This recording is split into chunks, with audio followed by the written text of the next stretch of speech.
Hubby and I went skating again, as you saw. It was busier this time. There were a few people there. We also skated for longer. We were there for 15 minutes. So I think we are building up our foot strength so we can probably skate for longer and longer each time we go. It was a lot of fun. The time went by fast.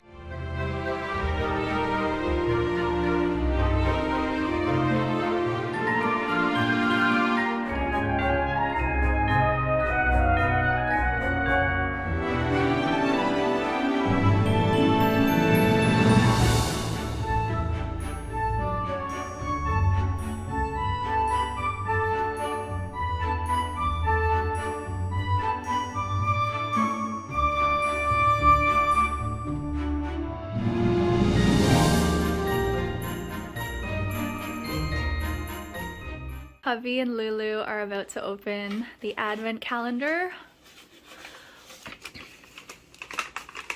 This is big. Oh. Oh! We have the Nutty Mac Whites. Oh, something else. I thought that was it. Your puzzle. Yeah. Hot pot was really satisfying. I basically purchased everything that we used for the hot pot yesterday, so I showed all of that in yesterday's vlog. I had purchased the hot pot broth mix a while ago. Sometimes I'll just pick some up when it's on sale, knowing that when it's cold, we're gonna want to have some hot pot. And then we also picked up some baby corn today. We are gonna have it again tomorrow because we have pretty much half of all of the ingredients left, except I'll need to buy some more beef and plum juice. I love that plum juice so much. It's felt like a really full day already, and I am very happy to be sitting here with you and doing my advent calendar puzzles. Today's 31-day challenge exercise is all about spirituality. Today happens to be the day I do moon planning because the next full moon arrives at 4:02 a.m. tomorrow. That's in Eastern time. Moon planning is something very specific that I do on every new moon and every full moon. I'm not going to talk about it too much because I have an entire video on this and an entire blog post, a series of blog posts actually.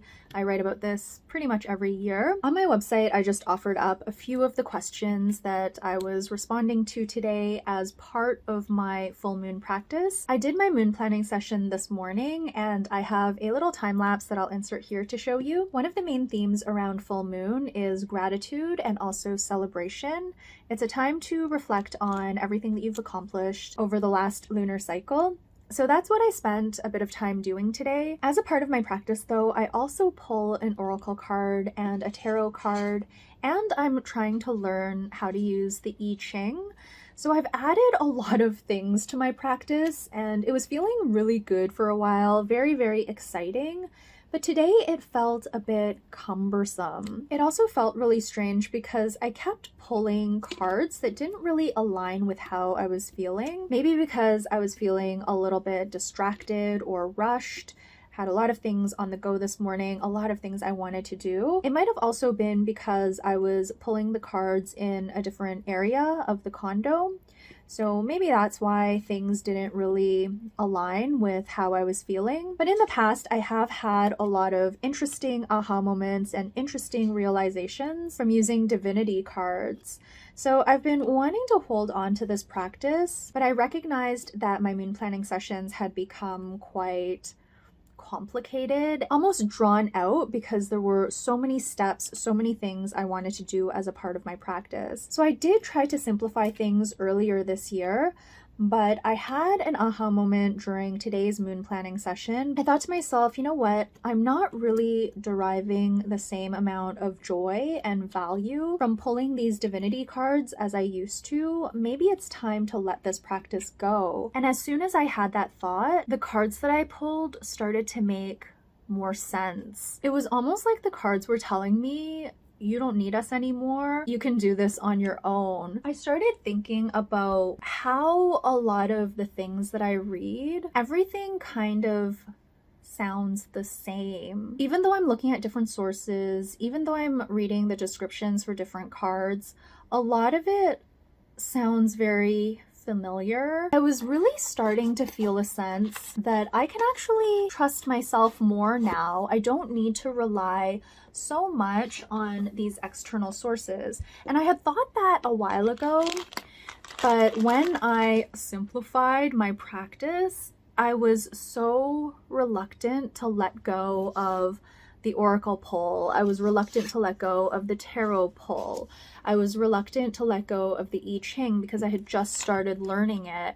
But I had to admit to myself today that these things weren't resonating with me. I was like, you know what? I think I want to spend some time just answering the questions that I had put together and looking for those answers within rather than reading external sources of information and trying to fit my life into that. That was my great epiphany today when I was moon planning.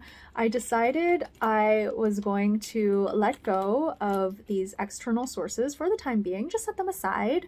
I'm not going to declutter my cards or anything like that. This isn't a permanent decision. It's a temporary decision where moon planning now is going to be me looking inward, answering the reflective questions that I came up with, and seeing what I can learn about myself without all of the external noise. Because I find that a lot of the advice or the interpretations, they all have a similar vibe, and a lot of it has to do with dreaming big, not keeping yourself small. I feel like it's a lot of striving, and I talked yesterday about not really wanting to strive anymore. I think that's going to be quite a significant change for me in terms of the way I do moon planning, because I've always relied on these external sources of information. I like the element of chance in pulling different cards and such. And I've been doing things this way ever since I started moon planning, which I think was in 2020, if I'm not mistaken. It feels like I was taking steps in this direction, but I needed something extra to give my moon planning practice some focus. It was almost like I didn't trust myself enough to just like fully rely on my own guidance. I needed something to help guide me, but I thought it was really interesting that I felt enough confidence to be able to let go of a practice that I've been clinging on to for quite a long time. I considered waiting until January to switch up my practice so I would start fresh in a new year, but there is one more new moon at the end of this month, and I didn't want to continue with my current practice, so I'm gonna start immediately. It's kind of appropriate because the new moon is the beginning of the lunar cycle. I am all done my puzzles. They are both really cute. I think I'm going to end off this vlog a little earlier today. I suspect my hot pot fullness is going to last the entire night, so I'll probably just have some snacks for dinner, just nibble on a few things here and there. Our Purdy's chocolates, those macadamia white chocolate caramel, oh, those are so good. Thank you all so much for watching Vlogmas-ish day 14. I will see you tomorrow for day 15. Bye!